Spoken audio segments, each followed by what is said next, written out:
Now let us continue with the classical experimental approvals of general theory of relativity. From the Newton's seminal solution of Kepler's problem, it is known that planets orbit around the Sun along ellipsoidal trajectories, and we want to see now how this behavior is changed if we take into account corrections from general theory of relativity.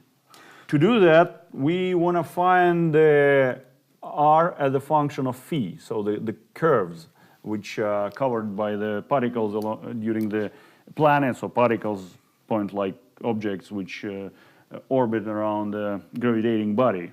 So to do that, let us do the following. So let us consider dr over ds and write it as a dr over d phi times d phi over ds, and this guy can be expressed with the use of, so this is dr over d phi, and this can be expressed with the use of the conservation law as L divided by mr squared, and then this can be written as minus L over m du over d phi, where we have introduced the notation that u is equal 1 over r. 1 over r. So then, using this new definition, the equation for the geodesic, which was using dr over ds, can be written as follows, as du over d phi squared plus u squared times 1 minus rg times u equals to e squared minus m squared divided by L squared plus m squared divided by L squared rgu.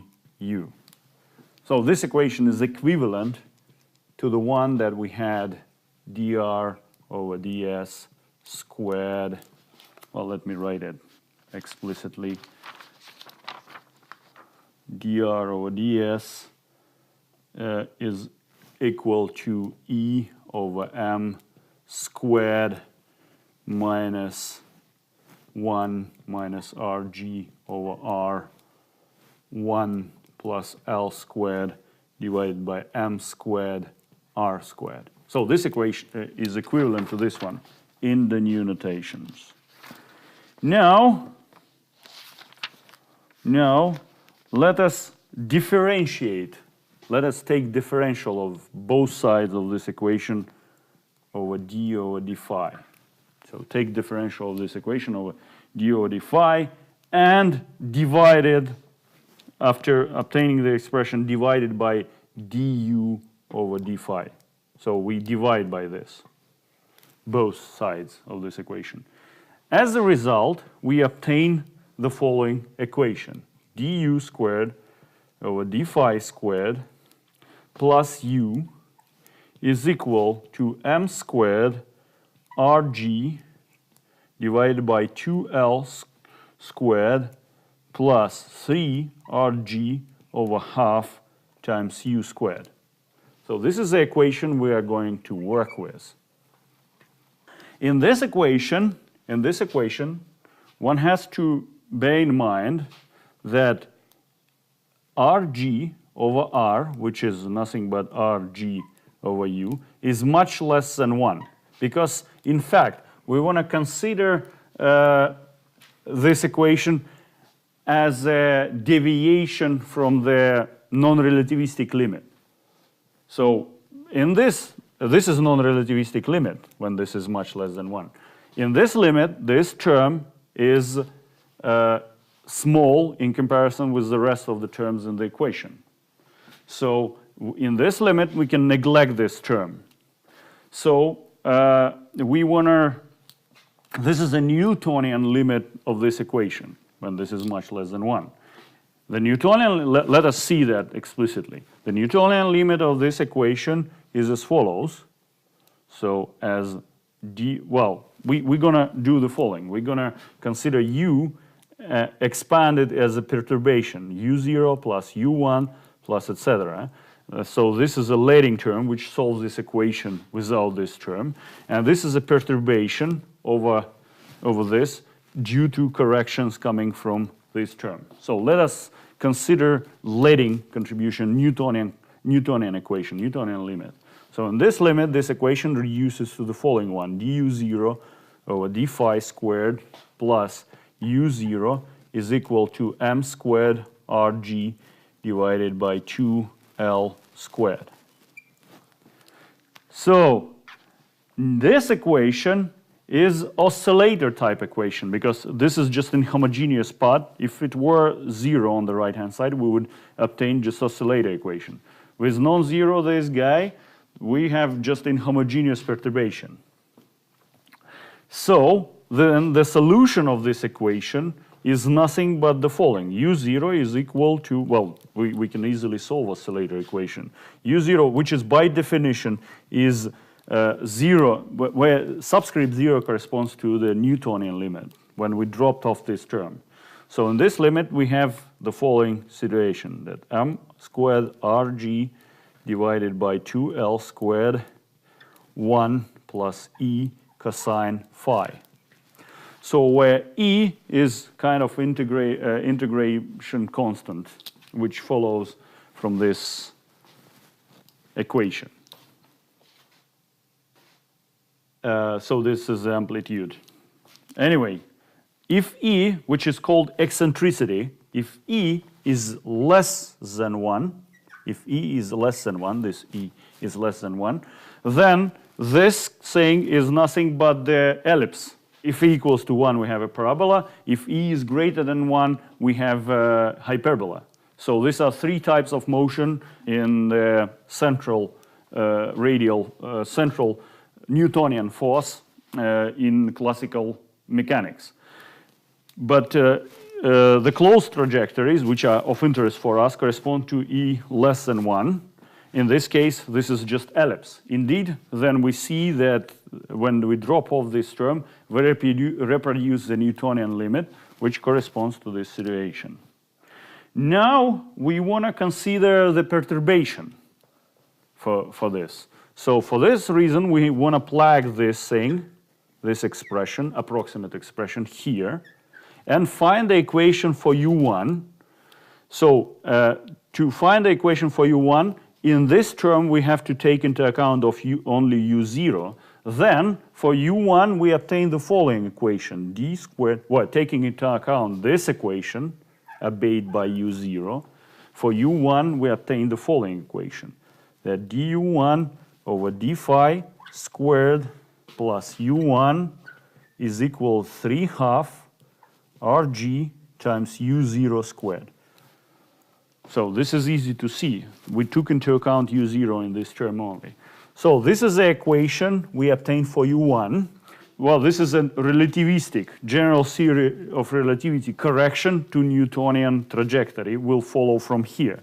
We want to find the biggest contribution to u1 following from this equation. This equation is very similar to the following one. So we have oscillator plus external force. So external force may cause a resonance on the left-hand side. That will be the biggest resonance contribution to u1. So our goal is to solve this equation and to find biggest resonance contribution to u1.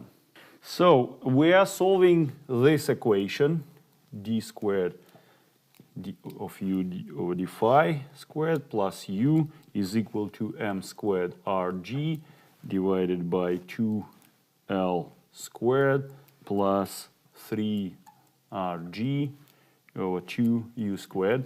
We're solving this equation, which is exact in the non-relativistic approximation, so consider this term as a perturbation. And so we are looking for the solution of this equation as u0 plus u1 plus ... And at this level, we restrict ourselves to these two first terms, where u0 solves this equation, d squared u0 over d phi squared plus u0 is equal to m squared rg over 2l squared. And then for u1, we obtain the following equation. It is just d squared u1 over d phi squared plus u1 is equal to 3 rg over 2 u0 squared. So we can see, we want to look for the solution of this equation when this is considered as an external source, and we want to see for the biggest solution of this equation. So let us see what is this, and we found the solution of this equation, as we found, is just u0 is equal to m squared rg divided by 2l squared 1 plus e cosine phi. So having this, let us look at this term. So this term, 3rg over 2 u0 squared, if we substitute u0 here, this guy, and reshuffle it a little bit, this guy is equal to 3rg cube m to the fourth divided by 8 l to the fourth 1 plus e squared over 2 plus 3rg cube m to the fourth 4l to the fourth e cosine phi plus, so let me, plus 3rg cube m to the fourth divided by 16 l to the fourth e squared cosine 2 phi. So what does this term do? If we add this to u0, this just leads to the shift of this term in this equation. So this is just a correction to this term, or to this term in this equation. This correction, what does it do? It changes just the biggest axis in the ellipsoidal motion of the planet. This axis is not measured with such a precision that we can observe the presence of this term. So we just consider this term as irrelevant and neglect. Now, this term and this term are behaving as external force in this equation, as external forces in this equation. And we want to find the biggest solution of this equation. The biggest is the resonant due to the external force. But then this term, due to the mismatch of the frequency between 2 and 1 here, due to the mismatch, doesn't lead to the biggest resonance solution, while this term does lead to the biggest resonance solution, because this force is in exact, the frequency of this force is in exact agreement with the frequency of the oscillator. So our goal then is to find the resonance solution of the following equation: d squared u1 over d phi squared plus u1 approximately is equal to 3 rg cube m to the fourth 4l to the fourth e cosine phi. So we want to find the resonant solution of this equation. To solve it, we're going to look for the solution in the following form, as a of phi times sine phi plus b of phi times cosine phi. After substitution where we consider this as slow functions of phi. So this is the ansatz for the solution of this equation. We're going to substitute here and find the equation for a and b. That's not very hard exercise. Not a very hard exercise. The equations for a and b are as follows. So a double prime is equal to b double prime is 0, where double prime is just a second differential with respect to phi. And we have the following equation, that 2a prime cosine phi minus 2b prime sine phi is equal to 3rg cube m to the fourth over 4L force E cosine phi. So from these equations, one can easily see that B prime should be 0 and A prime should be 3Rg cube m to the fourth divided by 8L to the fourth E. So as a result, B is constant. And one can see from here that this is not a resonant solution. If B is constant, this is just oscillatory solution. From here, we find that A should be linear function of phi. Then, while substituted here, we have a resonant, exactly resonant solution of the equation. That's what we have been looking for. This is the biggest contribution to U1. So as a result, we obtain that U at this approximation, which is U0 plus U1, so it's U0 plus U1, which is just 1 over R in the 0 plus first contribution, is approximately equal to the sum of this plus this contribution with AF phi that we have found. So we obtain that this is m squared Rg divided by 2L squared 1 plus E cosine phi, this is just U0, plus U1 following from here, the resonant one. 3Rg cube m to the fourth E divided by 8 L to the fourth phi times sine of phi. But note, this term in our approximation is much smaller than this one. So this is just a perturbation. So then this expression, let me write it like this.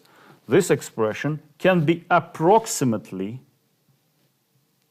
equated to, so we approximately, well, let me write that this, from this follows that R0 plus 1 is approximately equal to m squared times Rg divided by 2L squared times 1 plus E cosine phi minus 3Rg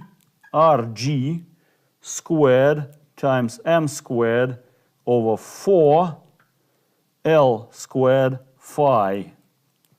So this term is much smaller than this term under cosine. So if we Taylor expand the cosine, from here we just obtain this. So from the expansion of this term, we obtain this term. So this expression is just approximately equal to this one. But when we have written this correction in this form, we can make the following observation. Before this correction, the trajectory was closed.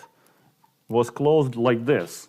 It was R0 at phi was equal to R0 at phi plus 2 pi. Well, that's easy to see from this expression.